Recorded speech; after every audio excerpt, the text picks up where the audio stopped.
Γεια σας φίλοι μου. Βρισκόμαστε στην Κλιφάδα. Θέλω να δούμε μια εγκατάσταση η οποία δεν λείπει τίποτα παρά μόνο το φωτοβολταϊκό.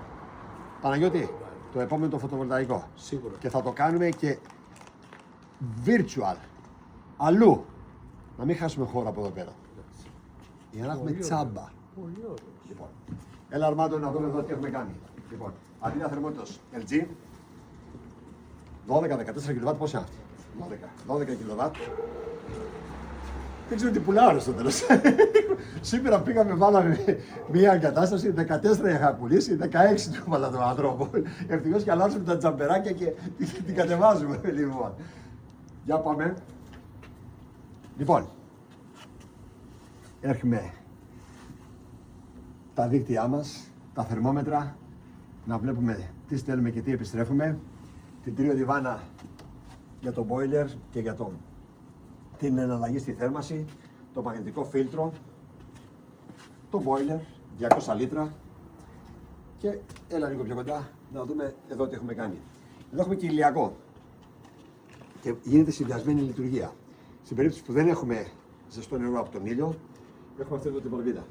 Έρχεται το νερό, διαβάζει τη θερμοκρασία εδώ με τον αισθητήριο, ο οποίος είναι μηχανικό, αυτός ο αισθητήρας, μηχανικός.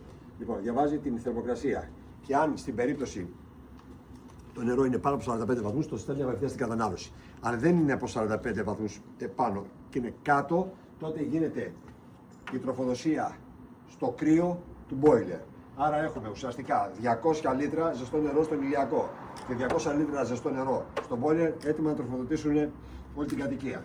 Λοιπόν, στο κάτω μέρος, εδώ τώρα βλέπουμε τον αυτόματο πλήρωσης, το δοχείο διαστολής της θέρμασης, το δοχείο διαστολής για το boiler, για τα νερά χρήσης. Ο διαχωριστής, γιατί αυτή τη στιγμή τον έχουμε χρησιμοποιήσει το buffer αυτό σαν διαχωριστή κυκλωμάτων, και τον υδραυλικό και οδυναμικό kit με τα θερμόμετρα και τον κυκλοφορητή και τον απαερωτή. Λοιπόν, έλα λίγο Αρμάτο, γιατί θα σταθούμε λίγο σε αυτό το σημείο, γιατί το έχουμε παραμελήσει λίγο σαν πληροφορία. Εδώ βλέπουμε μία βαλβίδα ασφαλούς απομόνωσης, έτσι ονομάζεται, και γρήγορου ελέγχου. Αύριο το δοχείο αυτό ενδεχομένως να χρήζει επισκευής, είτε γιατί έχει χάσει τον αέρα, είτε γιατί έχει τρυπήσει. Σε αυτή την περίπτωση υπάρχει ένας διακόπτης, ο οποίος είναι και ασφαλισμένος αυτή τη στιγμή, που τον κλείνουμε, αδειάζουμε, εκενώνουμε και μετράμε. Μόνο έτσι μπορούμε να είμαστε σίγουροι. Γιατί σε άλλη περίπτωση θα πρέπει να κόψεις, θα πρέπει να αδειάσεις, θα πρέπει να κάνεις 1002 πράγματα, τα οποία είναι και κοστοβόρα, αλλά και επώδυνα για την εγκατάσταση, γιατί στη συνέχεια εξαερώσεις και το καθεξής. Λοιπόν, αυτή εδώ είναι μια εγκατάσταση. Θα θαυμάστε πρώτα εμένα και μετά την εγκατάσταση και να πούμε ένα μπράβο στα παλικάρια που έχω υπό την αιγίδα μου, γιατί οι δουλειές που παραδίδουμε είναι άλλο επίπεδο. Να είστε πάντα καλά. Ζητάμε από εσάς την υποστήριξή σας, φέροντάς μας δουλειές. Χρήμα εσείς, ποιότητα εμείς. Πολλά φιλιά, γεια σας.